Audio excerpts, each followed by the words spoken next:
तर इकडे पाकिस्तान सरकार दहशतवाद्यांवरती कोट्यवधींची खैरात वाटतंय। शहबाज शरीफ सरकार दहशतवादी मसूद अझहरला 14 कोटी रुपये देणार आहे। ऑपरेशन सिंदूरमध्ये भारताने जैश ए मोहम्मदचं हेडक्वार्टर मरकज ए तैयबा हे उद्ध्वस्त केलेलं आहे। यामध्ये मसूदच्या कुटुंबातील 14 जण ठार झाले। ऑपरेशन सिंदूरमध्ये ठार झालेल्या दहशतवाद्यांचा पाक सरकारने शासकीय इतमामात दफनविधी सुद्धा केलाय। सगळ्यात धक्कादायक बाब म्हणजे दहशतवाद्यांच्या दफनविधीला पाक लष्करातील वरिष्ठ अधिकारी उपस्थित होते।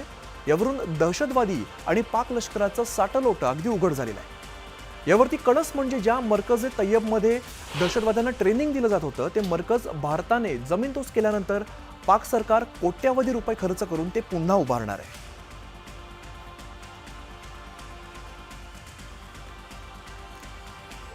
तर अमेरिकेचे संरक्षण तज्ञ जॉन स्पेन्सर यांनी पाकिस्तानची पोलखोल केलेली आहे। त्यांनी एक्सवरती ऑपरेशन सिंदूरवरती एक डिटेल लेख लिहिलाय, ज्यामध्ये स्पेन्सर यांनी भारताचं तोंड भरून कौतुक केलेलं आहे। भारतानं केलेल्या हल्ल्यावर पाकिस्तानकडे कोणतंही उत्तर नव्हतं। भारताने फक्त 4 दिवसात इतिहास बदलून टाकला। भारताचे निव्वळ प्रत्युत्तर नव्हतं तर एक व्यवस्थितपणे आखलेली रणनीती होती। या कारवाईमध्ये भारताने आपली सैन्य शक्ती किती भक्कम आहे हे अगदी जगाला दाखवून दिलेलं आहे। तसंच भारत पहिल्यांदा कधी हल्ला करत नाही, पण जे त्यांच्यावरती आक्रमक होतात त्यांचा शेवट करायला ते पुढे मागे बघत नाहीत हे दाखवून दिलं, असं या लेखामध्ये उल्लेख करण्यात आला आहे।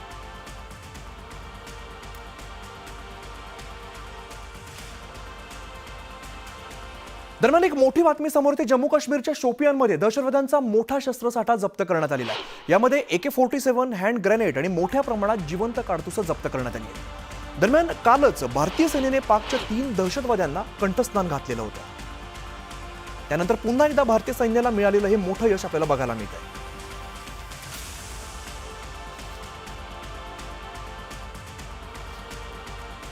ऑपरेशन सिंदूर नंतर भारत पाक दोन्ही देशात तणावाचं वातावरण आहे आणि अशामध्येच आता बलुचिस्तान वेलफेअर असोसिएशनने पाकिस्तानला जोरदार झटका दिलेला आहे। बलुचिस्तानने स्वातंत्र्याची घोषणा केलेली आहे। संयुक्त राष्ट्र महासचिवांना पत्र लिहत बलुचिस्तानला स्वतंत्र देश मान्यता देण्याची अपील सुद्धा केलेली आहे। तसंच यावेळेला बलुचिस्तानने भारताच्या पंतप्रधानांना दिल्लीमध्ये बलुच दूतावास सुरू करण्याची विनंती केली आहे। त्यामुळे पाकिस्तानला पुन्हा एकदा मोठा दणका बघायला मिळतोय।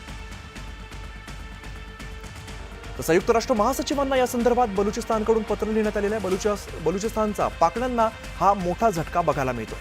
स्वतंत्र देशाचा दर्जा देण्याची मागणी या पत्रातून बलुचिस्तानने केलेली आहे। तसंच बलुचिस्तानचा हा पाकिस्तानला मोठा झटका बघायला मिळतोय। स्वतंत्र बलुचिस्तानची घोषणा यावेळेला त्यांनी केलेली आहे। तर माओवाद्यांकडून सरकारला शांततेचं आवाहन केलं जात आहे। माओवाद्यांच्या केंद्रीय समितीचं प्रसार माध्यमांना पत्र आलेलं आहे। युद्धबंदी आणि संवादाच्या प्रस्तावाचा पुनरुच्चार यामध्ये करण्यात आलेला आहे। ऑपरेशन कागर थांबवण्याचं सरकारला यात आवाहन केलं जात आहे। दंडकारण्यात माओवाद्यांच्या विरोधात हे सध्या ऑपरेशन सुरू आहे। गडचिरोलीच्या कर्रेकट्टा भागात सुरू असलेल्या कारवाईनंतर माओवाद्यांनी शस्त्र टाकण्यासंदर्भातलं हे मोठं विधान केलेलं आहे। जवानांनी चारही बाजूनं घेरल्यानंतर आता माओवाद्यांनी सरकारला शांततेचं आवाहन केलंय। माओवाद्यांच्या केंद्रीय समितीने प्रसारमाध्यमांना या संदर्भातलं पत्र पाठवलंय। या पत्राच्या माध्यमातून युद्धबंदी आणि संवादाच्या प्रस्तावाचा पुनरुच्चार करण्याची मागणी करण्यात आलेली आहे। तर सरकारने आपलं ऑपरेशन कागर हे थांबवावं आणि चर्चा करावी असं आवाहन यामध्ये केलेलं आहे। आतापर्यंत 22 माओवाद्यांचा खात्मा झाल्याची माहिती देखील या पत्रातून देण्यात आली आहे।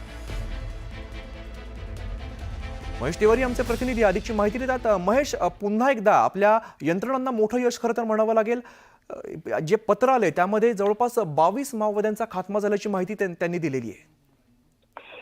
माओवाद्यांचं हे पत्र खूप महत्वाचं आहे, कारण माओवाद्यांच्या केंद्रीय समिती जी सर्वोच्च समिती आहे त्यांनी पत्र काढलंय। प्रवक्ता अभयच्या नावाने हे पत्र जारी केलेलं आहे। महत्वाची बाब म्हणजे यात कसं आहे की गेल्या 2 वर्षात माओवाद्यांच्या विरोधात ज्या पद्धतीनं सुरक्षा दलांनी अभियानं राबवली आहेत त्यामध्ये माओवाद्यांची चारी बाजूनं कोंडी झाली आहे आणि माओवाद्यांनी त्यामुळेच आता अलीकडे झालेलं कर्रेगट्टाचं मोठं ऑपरेशन ज्यामध्ये 22 माओवादी ठार झाले होते, हे सगळ्या गोष्टींचा माओवाद्यांनी त्यात उल्लेख केला आणि त्यांनी म्हटलंय की युद्धबंदी करायला आम्ही तयार आहोत आणि थेट त्यांनी केंद्र सरकारला या संदर्भात आवाहन केलं आहे। माओवादी नेहमीच केंद्र सरकार, विशेषतः भाजपच्या सरकारच्या संदर्भातले शब्द त्यांचे वेगवेगळे असतात पत्रकामधले। यावेळी मात्र त्यांनी आदरणीय मोदीजी, आदरणीय अमित शहा असा उल्लेख करून केंद्र सरकारकडे आपला आदरयुक्त भाव व्यक्त करण्याचा पत्र या पत्रातून दाखवला आहे आणि त्यांनी थेट अमित शहा यांना शांतीच्या चर्चेसंदर्भातलं आवाहन केलंय। दुसरं महत्त्वाचं म्हणजे यात त्यांनी असं म्हटलंय की आम्ही शस्त्र जर ठेवायचं असेल तर हा निर्णय सामूहिक असेल असं त्यांनी त्यात उल्लेख केला आहे. म्हणजे कुठेतरी माओवाद्यांनी भविष्यातल्या आपल्या वेगळ्या पद्धतीच्या निर्णयाच्या संदर्भात संकेत दिला आहे का असं आपल्याला बोलता येईल. कारण माओवाद्यांना ज्या पद्धतीनं सुरक्षा दलांकडून घेरलं जात आहे, अनेक माओवादी ठार होत आहेत, त्यामुळे माओवाद्यांना पुढचं भविष्यकाळ आपल्या संघटनेसाठी वेगळ्या पद्धतीचं दिसत आहे. त्यामुळेच माओवाद्यांनी अशा पद्धतीचं सूचक विधान केलं असल्याचं बोललं जात आहे. आणि महत्वाचं म्हणजे माओवाद्यांनी दोन्ही बाजूने शस्त्र ठेवून चर्चा करायला आम्ही तयार आहोत असं मत व्यक्त केलेलं आहे. आणि यात माओवाद्यांनी युद्धबंदी करण्याच्या संदर्भात देश आणि परदेशातील लोकशाहीवाद्यांचा पाठिंबा सुद्धा मागितलेला आहे.